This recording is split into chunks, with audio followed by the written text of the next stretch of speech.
Hello ladies and gentlemen, and welcome back to Elite Dangerous, and we are in the 1.2 beta, as you can see down below in the bottom left. Yes, and we are going to have a look at some of the new features involved in this new beta patch. And you're probably wondering what on earth is going on your screen. Yes, this is the new debug camera which is being introduced. It's to basically allow people to make some nice screenshots, some pretty cool videos. It's what they use in like the trailers and everything for the official trailers for Elite Dangerous, and they've unlocked it for our use in in this patch at least anyway. And obviously this will be on the live servers pretty soon. I don't know when. We're hoping this week, but it really depends on how many issues there are with the patch and if they can fix them in time. But this is the debug camera, as you can see. It's pretty cool. I'm using my joystick to control it. You just use the normal controls. If you're using gamepad, for example, you can use that to control the camera. It's pretty slow, not exactly the most, I don't know, not the most intuitive or anything, but the idea is that they don't want people to gain a significant advantage to using this. That it's designed to be slow, it's designed to be useless in a way, because they don't want people to have that kind of third-person view advantage when you're flying. So when you're actually in the middle of space and you're flying around, when you hit the debug control, you can't actually control your ship at all. This is intended so you don't actually gain that advantage. And I think it's very cool that they did that, to be honest. It allows people to take some screenshots of their stuff. They can go into solo play to do so without risking of being like interdicted by players or anything like that. But yeah, this is the debug camera, which is pretty awesome. Get some nice screenshots. I do have anti-aliasing turned on, but it seems that it's still not working properly. I'm hoping that they will fix that. I'll probably adjust some of my settings in the in-video control panel to get that working. But yeah, it's pretty cool. But anyway, what you are looking at here is one of the two new ships. In fact, this is the Fer-De-Lance or Fer-De-Lance or whatever you want to pronounce it. This is it's speculative on what the price is going to be on this ship. I reckon it's going to be a very expensive ship. It's a very coveted ship. It was people were very looking forward to this. It's very powerful. It's quite nifty.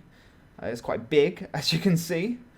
And yeah, well, what we're going to do in this video is check it out, really. This is the wings update, as you probably well know. At the time of this recording, there isn't many of my people on my friends list online. And the person I was rolling with before was in this system, but he's actually not online at this point. So we can't really show off the wings function right now. But nevertheless, we can do that at a later point. That's not really a big issue. Look at those engines. They're huge. Look at that. Yeah, sorry. I'm just getting carried away with this debug camera. Okay, so we're going to have a look at this ship.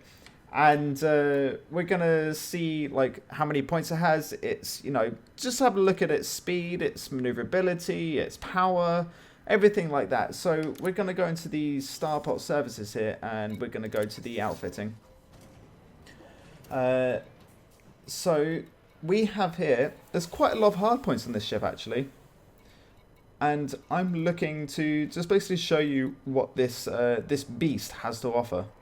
Now, what it has here, we'll start at the top. It's got a huge hard point, as it's quoted there. It's actually a class 4 hard point. It's right underneath the ship, and this hard point you can put. It's like the large hard point on the Anaconda. It's very much like that. Probably useful for like a plasma accelerator or like a large cannon or something like that. It's yeah, it goes right underneath the ship and you can do some quite heavy damage with it. I've not put anything in there because, well, in this beta in particular, what they've done is taken a snapshot of our save files from I think it's a couple of weeks prior to the beta, and they've migrated it over to this. So I haven't got like unlimited credits like I did before. But the new ships, well, all the ships, in fact, are about 100 credits. Plus, all the new modules that they have in place are also down to like 100 credits each. So you can afford all the new stuff. And yeah, so you've got to be careful what you're buying here. So what I've done, I've left this hardpoint empty for now because of just the lack of funds, really. I've put 2 turreted multi-cannons on the top two class 2 hardpoints here. They are, it's kind of zoomed right in here. You can't really see where they are positioned on the ship. They're just like either side of the cockpit. And then you've got another 2 Class 2 hardpoints, which are on the side, each side of the ship, so that they've got a nice central point. Not like the Python, for example, where they don't really have a central point. They're kind of like 3 points pointing outwards. This, because the way the ship is shaped, it kind of goes into a nice central thing. So this ship is perfect for if you're using fixed weaponry, because of the where these hardpoints are located is pretty good. So yeah, you got the huge hardpoint at the bottom, you got 2 medium hardpoints at the top, and 2 medium hardpoints on the side. And you've got a lot of utility mounts, as you can see here. Now, I'm actually using 2 point defense turrets to shield against some missiles. I do like the point defense, actually, they're very cool. And they also shoot against mines as well. If you're going up against people with mines, this is also pretty cool to have. And this is what else I'm using as a shield booster. Now, this is actually new in this patch. It's not a shield, it's not a rename of a shield cell bank. This is completely different. Now, I'll quickly go into it with you. The shield cell bank, as you probably well know, is kind of like a quick recharge of your shields. If your shields are running low and you hit that shield cell bank, after a 5-second delay, it will recharge your shields back up to full. Now, if you're completely out on shields, then you can't really, you can use it, it's just a waste of ammo, you just actually don't get any kind of benefit from it. But they also use like batteries, so you have to refill on those batteries when you run out. Now the shield booster is kind of completely different. This actually boosts your current shield, so constantly active equipment. The shield booster will strengthen the shields. I don't know the numbers from what people are testing. It's around 20 to 25% increase in shield strength, and it stacks. So you could actually just fill all this up with shield boosters if you wanted. But the problem is with that, it does use power. So you have to kind of maintain how much power you have on your ship. With everything else, you know, all your internal slots as well, you've got to remember that all of this uses power as well. So you need to be careful how many shield boosters you're kind of putting on the ship. The other downside to using shield boosters is that it reduces the time it takes for it to recharge. So if your shields go out, then it's going to take an incredibly long time for it to recharge. And the more shield boosters you have installed on your ship, the longer it takes to recharge. When I first installed the shield booster, like, it kind of wipes your shields out while you're sitting here in the dock. And it took ages. Just one shield booster, it took ages for it to recharge. But after I went out, I realized why. It really does strengthen those shields. So you kind of need to think, okay, am I going to go down, you know, are my shields going to go down often, or what's your role of play? So you kind of need to figure this out for yourself. I think it's fantastic. I think I'll be probably running at least one shield booster on my Cobra in the live server, at least anyway. It's a really good little utility there. But as for the rest of the modules, standard fitting, there isn't actually as many internal compartments as there are on other large ships like the Anaconda.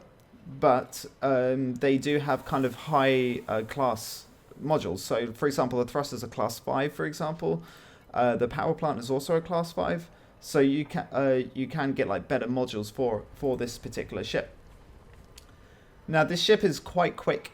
Not as quick as a lot of the smaller ships, but it's quick for the size.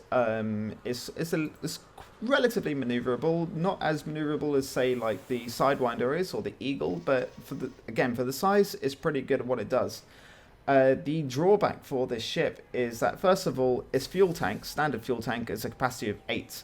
So I believe that's the same size as the Sidewinder. You're not going to get a huge fuel tank with this. That means your jump range is pretty limited when you go into hyperspace. You can obviously upgrade your fuel tank if you're in the right place, but the actual jump range of the ship is pretty slim. Also the power plant itself, you can actually see here the power use available. This is on a class B rating B power plant. This is actually only 18 megawatts. So if you're going to go full out on this ship, you're not going to be able to fit a lot of Class A stuff on here. I mean, look at the classes that, look at all the ratings of the stuff I've got here. It's like E, CE, and I'm at 13 megawatts here. So you can imagine that you're going to have to limit yourself on some of the rating A stuff that you want installed on this ship. But that's generally the ship in a nutshell. I've also left one internal compartment empty, again, because I was just taking this out for a spin to see what it was like. But that's the ship right there. You can see all the modules and everything, but I think we can take it out for a spin. The system I'm currently in is the Founder's World because, well, I wanted to buy the ship and buy some of the modules a bit cheaper than the rest of the places, so I just headed here, and me and a friend of mine, we went out and had some fun. But yeah, I'm going to go out and we're going to have a look at just the way the ship handles in combat, and maybe see if we can come across some of the new unidentified signal sources, because they are new and they scale up per your wing as well. You'll have like large USSs and small USSs, maybe some new content. I haven't personally experienced them just yet, but I think we can go out and see what they're like. So let's get out of here. This ship is a lot bigger than what I'm used to, so you can see the landing pad I'm on is one of the medium landing pads as well.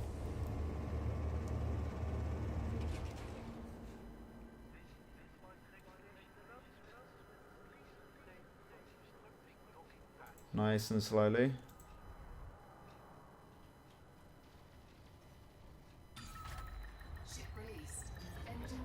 Saw some lasers going out there, so hopefully I won't get hit by the lasers. And what I want you to listen to is the sounds of this ship. It sounds so cool.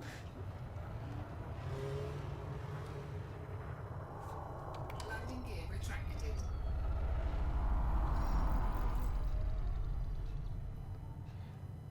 Okay, so I'm using the standard thrusters that come with the ship. And so this is full speed, no thrusters. No thrusters, no boost. It's at 265. So if I hit the thrusters, so 357 or so. You can imagine if I upgrade them to Class A, probably hit around 400. So it's not particularly fast, but remember, it is quite a big ship. Yeah, so this is...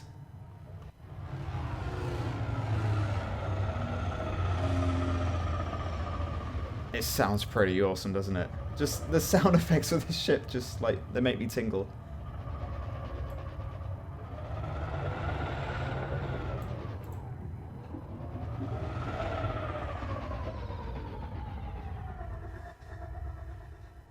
Yeah, that's pretty cool. So let's head on out and see what we find, really. I was having a bit of fun in this, because anything I do in this server doesn't really affect my main game, so I can just do whatever, really.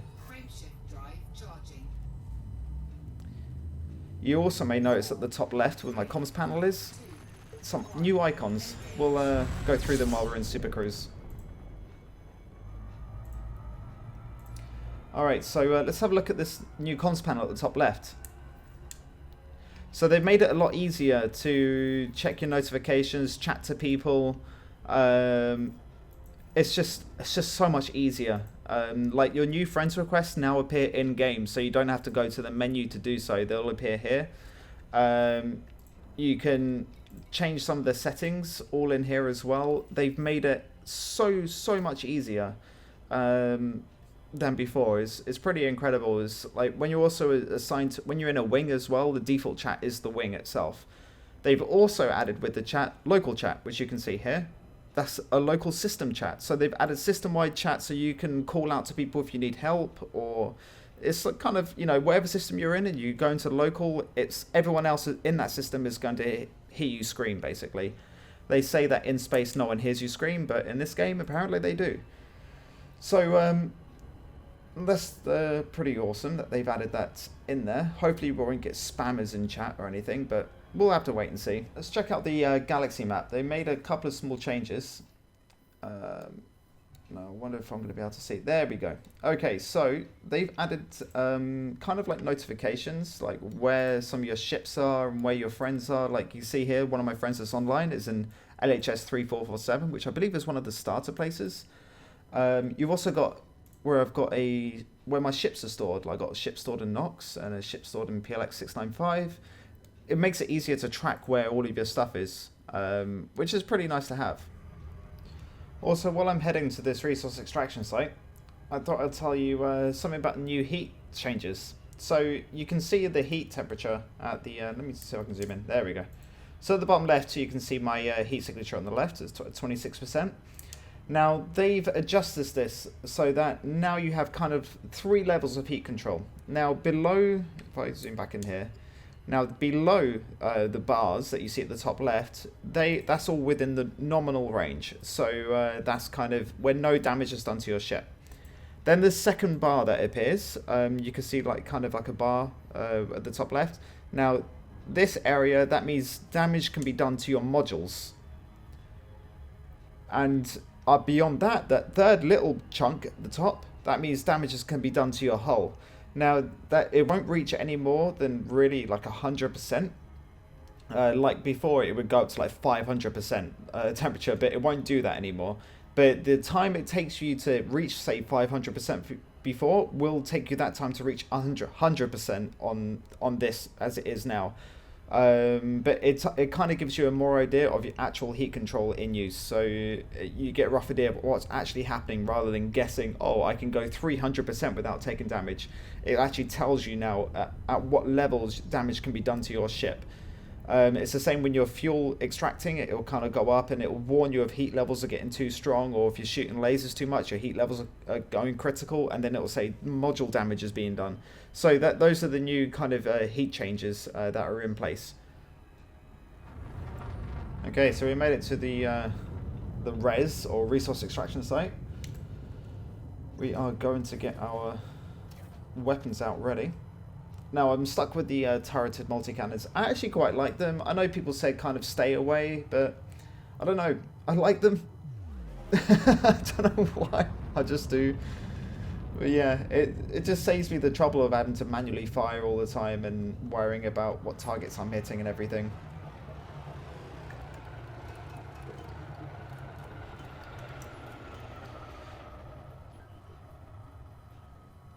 So this guy's clean. So they kind of got like the new way it scans at the bottom left. It kind of makes it a bit easier to see if they're clean or not. This guy's wanted, so let's have some fun.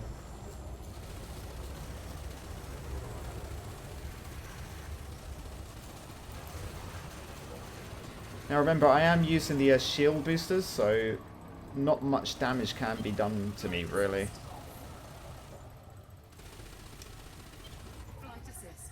I love the sound effects of this ship. It sounds so good.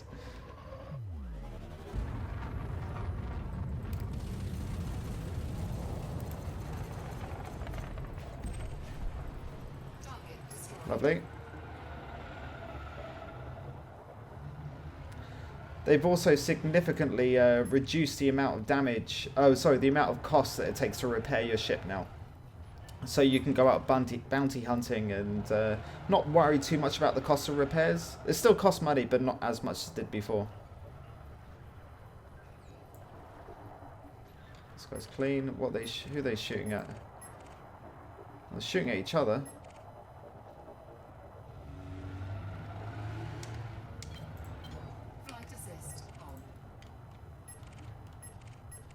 Must be this Cobra.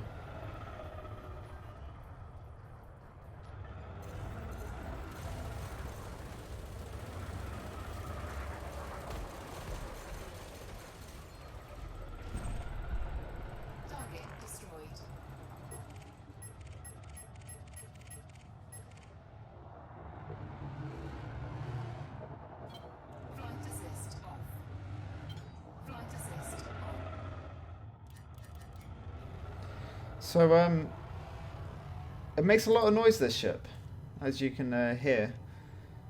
It's, I don't know, has a presence. People have been dropping stuff here. I could probably pick all that up, but there's no point. There's a couple of eagles here. So, I'm finding this... I don't know, not as maneuverable as, say, the Cobra. And this, oh, look at this, this is new. Down at the bottom left, you can see that this person I'm targeting is in a wing. 3 of 3. So they're probably with this Federal Security Service here. So I think that's to tell you that if you attack the ship, the other people will start attacking you as well. And this guy called Jeff is scanning me.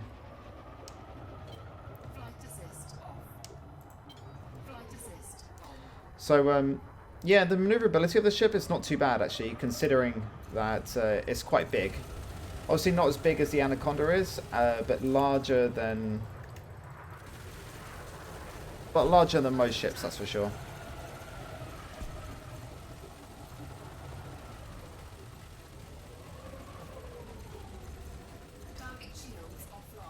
I'll give you a pro tip when you're using turreted or gimbaled weapons. Upgrade your sensors. When you upgrade your sensors, you get the better tracking on your target.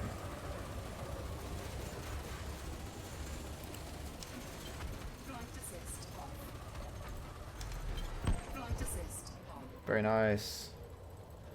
So you can see the ship is quite a bit of a beast when it comes to taking out targets. I'm not even using the large hard point at the bottom of the ship either. It's pretty cool.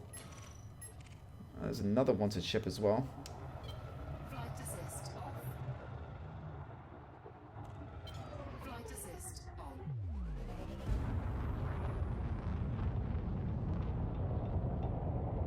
This is definitely a ship that I would like to have in my arsenal, but going by the way it acts, how much hard points it has, and basically how invulnerable it is, it's going to be pretty bloody expensive. Oh, this guy's attacking me.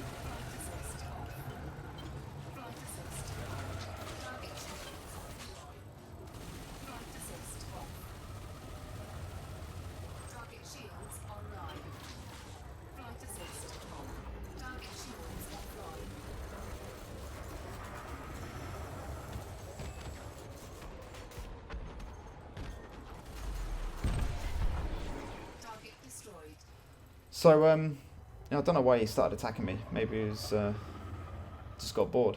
But this ship is very nice.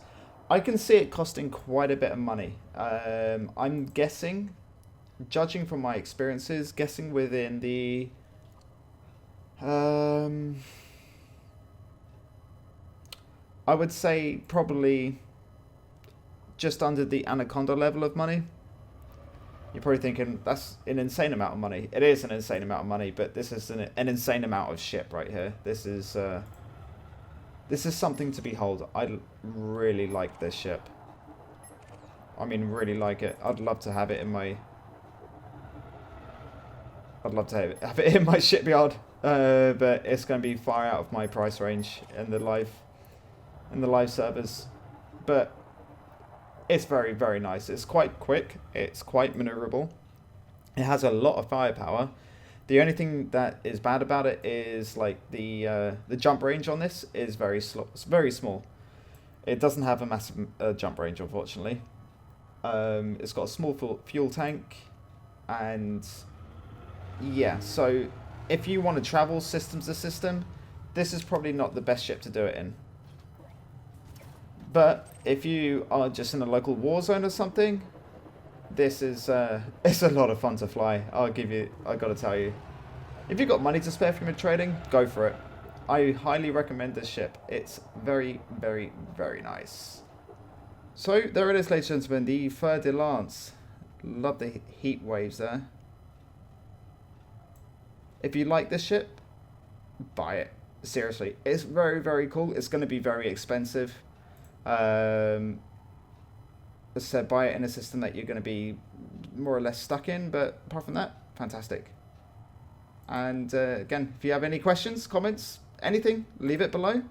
And as always, ladies and gentlemen, fly safe.